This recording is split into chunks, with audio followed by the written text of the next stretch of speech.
Boa noite, eu me chamo Letícia, do 8º período. Eu sou Carol, do 6º período. Eu sou a Gabriela, também do 6º período.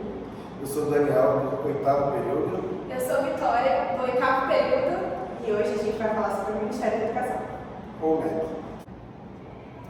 Iniciando a fala sobre o Ministério da Educação, a gente fala que ele foi criado em 1930, inicialmente como Ministério dos Negócios da Educação e Saúde Pública. Logo depois começaram, ao longo dos anos 30 e 40, essas reformas, e aqui vou ler de forma temporal. Reforma Francisco Campos, ela se tratou do Estatuto das Universidades Públicas, da fundação deles. A criação do Conselho Nacional de Educação, as reformas capanêmicas, Campanha Nacional de Educação de Adultos. Esses foram as ações desse ministério, ainda como dos negócios da educação e saúde pública, que tratavam desses dois setores da sociedade. Nos anos 50 e 60, ele foi denominado como Ministério da Educação e Cultura, então já foi desvinculada a saúde pública como pauta dele. Foi criado o Programa Nacional de Alimentação Escolar, as campanhas de educação, o primeiro esboço da RDB, Plano Nacional de Educação, Pós-Graduação, Fundo Nacional de Desenvolvimento da Educação e Reforma Universitária. Essas foram as ações dentro dos anos 50 e 60 desse Ministério, que era da Educação e da Cultura. Nos anos 70 e 80, foi criado o Centro Nacional de Educação Especial, o Crédito Educativo, Fundação de Assistência do Estudante, Programa Nacional do Livro Didático. E é bem curioso a gente pensar que nas décadas que tiveram menos ações desse ministério foram justamente as décadas do auge da ditadura. É curioso pensar sobre isso. Nos anos 90 e 2000 foram criados o Sistema Nacional de Avaliação da Educação com a SAEB, Plano Decenal de Educação para Todos, a TV Escola, foi promulgada a RDB, criado o Enem, e aí ele recebeu essa nova denominação, que é a atual denominação dele, que é Ministério da Educação. Então, o que foi de primeiro dos negócios da educação e de saúde pública, que abrangia dois setores enormes da sociedade, foi diminuído ao longo do tempo e transformado em somente Ministério da Educação para tratar só das questões de educação. Além de educação escolar indígena, FIES, Bolsa Escola, ensino da história cultural afro-brasileira, ProUni, formação em Libras, ensino fundamental de 9 anos, o Fundeb, o piso salarial do Ministério Público, o SISU, o PIBID, dentre outras criações nos anos 90 e 2000. Dos anos 2010 até atualmente, foram criados os programas de acesso ao ensino técnico e emprego, programa Ciências Sem Fronteiras, foram divididas as secretarias, que a gente vai falar um pouco mais para frente, criada a lei de cotas, ADMCC, ensino médio em tempo integral, as reformas do ensino médio que vem acontecendo, programas de residência pedagógica, programas de escolas cívico-militares, inclusive, que estão em vigor por aí, Política Nacional de Educação Especial, formação continuada de professores e diretores, educação digital, Compromisso Nacional Criança Alfabetizada, dentre outros. É bom lembrar que aqui não estão todas as ações do MEC. Mas também é curioso pensarmos que lá atrás foram instituídas criações, foram criadas essas ações do MEC para que pudessem se expandir e se tornarem cada vez mais específicas ao longo do tempo e ao longo da necessidade. Aqui a gente tem um organograma de como funciona a estrutura organizacional do MEC. Então a gente começa ele andando lado a lado do Conselho Nacional de Educação. Quem responde pelo MEC é o gabinete do ministro e a secretaria executiva, que são divididas em subsecretarias. Daqui nós temos, na vinculação ao MEC, as secretarias específicas, que a gente vai falar um pouco mais para frente também. Vinculado ao MEC diretamente o Instituto Benjamin Constant e o Instituto Nacional de Educação de Surdos. Daqui para baixo é a administração indireta, e todos eles estão subordinados. Então, existe o INEP, o FNDE, que é o Fundo Nacional de Desenvolvimento da Educação, CAPES, Colégio Pedro II, universidades federais, dentre outras instituições subordinadas ao Ministério da Educação e de Administração Indireta. Os principais dirigentes do MEC a gente consegue relacionar nesses 4 e peguei esses 4 que são os que estão diretamente ligados ao nosso curso e ao nosso exercício de sala de aula. O primeiro, claro, é o ministro da Educação, que é o Camilo Santana. Ele é engenheiro agrônomo, professor, político, foi nomeado e empossado como ministro da Educação em 2023. Ele foi o mais votado do Ceará, senador. Ele foi governador do Ceará e saiu uma notícia há mais ou menos um dia que ele votou contra o projeto do Haddad de teto de gastos na educação, onde não se pode ler a fala dele, que ele disse que ele defendeu a necessidade de ampliar os investimentos na educação básica. O presidente do Conselho Nacional de Educação é o Luiz Roberto Misacuri, com graduação em Ciências Sociais, mestrado em Sociologia, foi secretário da Cultura de Campinas, diretor nacional de Políticas da Educação Superior e do Ministério da Educação e presidente do INEP.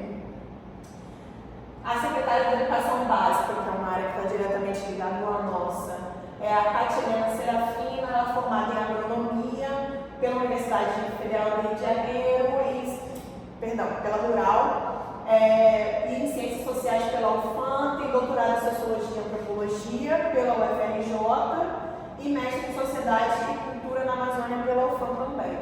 E o secretário de Educação Superior, que está mais diretamente ligado ainda, é o Alexandre Brasil de Carvalho da Fonseca, que ele tem graduação em Ciências Sociais pela UFRJ, mestrado em Sociologia e Antropologia pela UFRJ, doutorado em Sociologia e pós-doutorado na Universidade de Barcelona. Ele atuou como assessor na Presidência da República.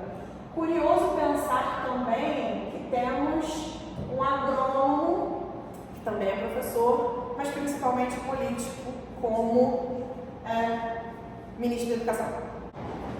Agora eu vou falar sobre os principais setores do MEC, a divisão deles, ou seja, as principais secretarias. Primeiramente, vou começar com a Secretaria de Educação Básica, a SEB.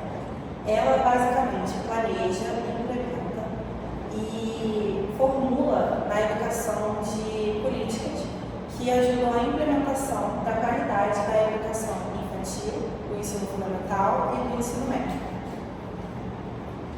A próxima é a Secretaria de Educação Profissional e Tecnológica, que é a CETEC. Ela também é responsável por implementar e planejar políticas que incrementem e planejem a melhoria do ensino público da educação profissional e tecnológica. Temos também a Secretaria de Educação Superior, que é o SESU. Ele planeja, orienta e coordena o processo de formulação e implementação da Política Nacional do Ensino Superior. Temos também a Secretaria de Regulação e Supervisão da Educação Superior, que ela basicamente regula a SEDUC, que ela é responsável pela formulação de políticas que, como eu disse, regulam e supervisam as instituições de ensino superior.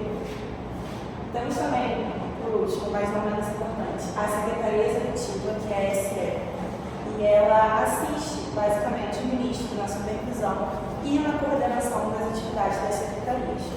Todas elas englobam planejar, orientar e organizar todos os viés da educação no Brasil. Em relação ao financiamento da educação no Brasil, nós temos que, segundo a Constituição Federal de 1988 e a LDB, que os municípios eles devem ofertar prioritariamente o ensino fundamental e a educação infantil. O Estado ele deve ofertar com prioridade o ensino médio e o ensino fundamental.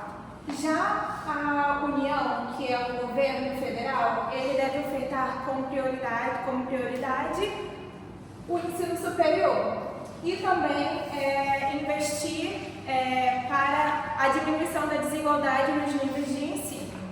Mas afinal, de onde vem e para onde vai o dinheiro da educação pública no Brasil? Uma parcela desse dinheiro é advindo do salário educação, onde as empresas que são vinculadas à Previdência Social, elas devem contribuir obrigatoriamente para a educação no Brasil. Esse dinheiro ele é dividido em 3 cotas. A primeira parcela vai para o FNDE, que é o Fundo Nacional de Desenvolvimento. Esse órgão é um órgão federal e ele é vinculado ao MEC, é o órgão executador. O MEC ele cria proposta e o FNDE ele executa.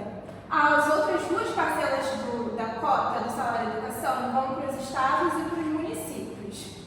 Temos também a participação dos estados e dos municípios, onde eles devem cooperar com no mínimo 25%,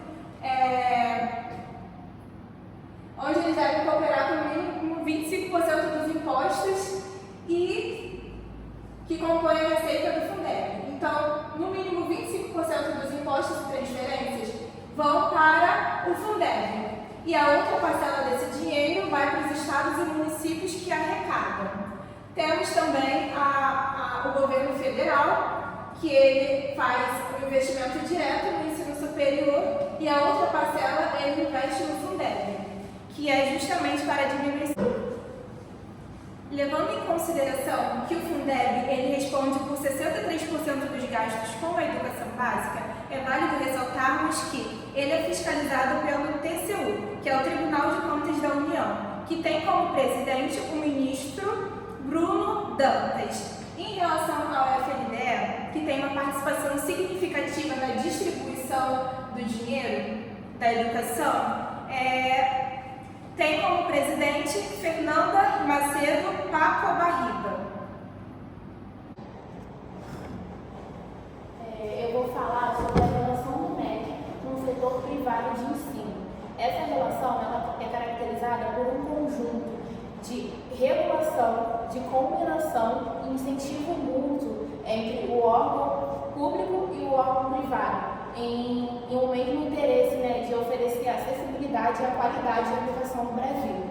E aí eu vou trabalhar alguns pontos que caracterizam, né, essa relação. O primeiro aqui é a regulação e fiscalização. Então, o MEC ele é responsável por regulamentar e fiscalizar tanto as instituições de ensino público quanto privado.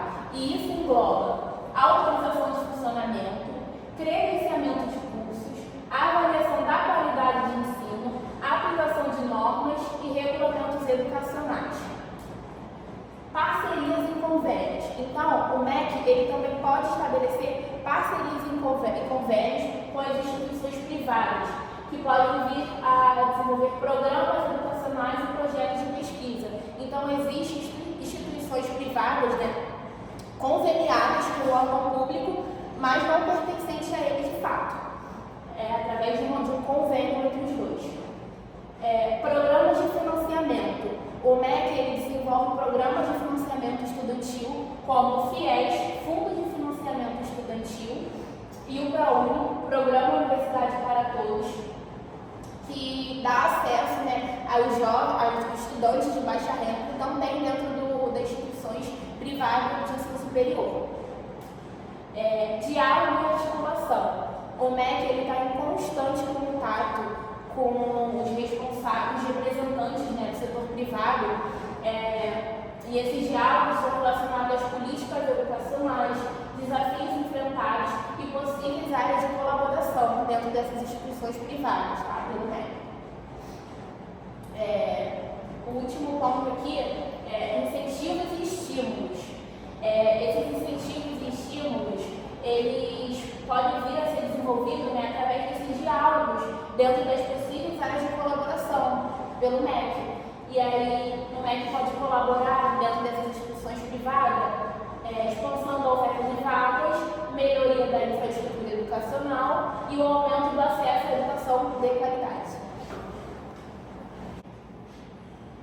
Eu vou falar sobre a parceria com o setor privado, tá? O MEC, ela tem interações, né, que ocorrem através de parceiros e programas de incentivo de regulamentação que visam melhorar a qualidade de acesso à educação. Muitos desses programas são bem conhecidos, como o Programa de Universidade para Todos, que é o ProUni, que tem o objetivo de conceder bolsas de estudos integrais e parciais e instituições privadas de ensino superior para estudantes de baixa renda. E também temos o FIES, como falado antes, é o Fundo de Financiamento Estudantil, com o objeto de facilitar o acesso a estudantes de baixa renda no ensino superior privado através de financiamento estudantil. Mas isso não se limita só ao ensino superior. Existem parcerias públicos privadas, que estão conhecidas como PPS, que têm o objetivo de implementar projetos educacionais através da colaboração entre o setor público e privado, visando melhoria na infraestrutura e serviços educacionais. As PPS têm como principal visão e objetivo a questão da infraestrutura. Então, eles podem fazer obras, disponibilizar computadores, cadeiras, mesas. Esse é um incentivo privado, que as empresas ou outras instituições ajudam no serviço público.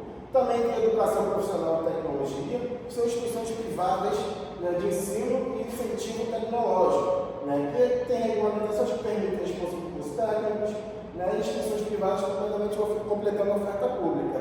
Instituições como Senai, Senac, o SESI, são parceiros públicos aí do MEC. O Programa de Inovação e Educação Conectada são parceiros e empresas tecnológicas que promovem o uso de recursos digitais na educação básica. Empresas que fornecem tecnologia, infraestrutura e capacitação de professores. Essas empresas, esse programa aqui, no caso que as empresas que trabalham, elas usam principalmente recursos tecnológicos, tanto a capacitação de professores para poder utilizar a rede, de forma a acessar todos os conteúdos tecnológicos para facilitar a vida do professor e do aluno, como a infraestrutura, Wi-Fi nas escolas, computadores, o sistema de rede, E as empresas privadas muitas das vezes também investem em projetos educacionais, como parte de suas iniciativas de responsabilidade social corporativa. Ou seja, empresas privadas pagam, fazem um investimento e pagam a mensalidade de certos alunos, alguns alunos destacados, que para estudar nas melhores escolas que temos hoje no Brasil. Esses projetos podem incluir a construção de escolas